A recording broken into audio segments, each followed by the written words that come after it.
నమస్తే అండి, నేను మీ doctor Venu Gongati, consultant medical gastroenterologist, Veda gastro and liver care, Kompally.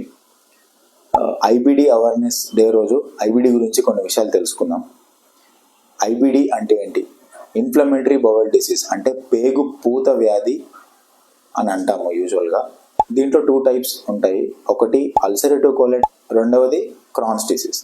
IBD ముఖ్యంగా జెనెటిక్ ప్రిడిస్పోజిషన్ వల్ల, డిఫరెంట్ ఎన్విరాన్మెంటల్ ఫ్యాక్టర్స్, ఇన్ఫెక్షన్స్, మన స్ట్రెస్ లెవెల్స్, డైట్, ఈ డిఫరెంట్ కాజెస్ వల్ల ఐబిడి వస్తుంది.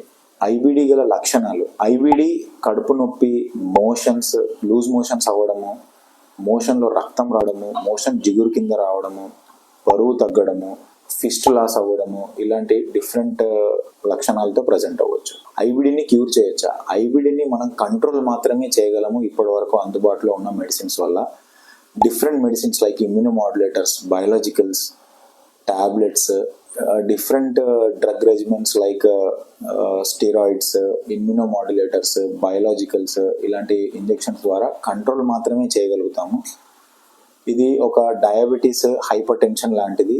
దీన్ని ఒంట్లో నుంచి క్యూర్ చేయడం కాకుండా దీన్ని కంట్రోల్ మాత్రమే చేయగలుగుతాము.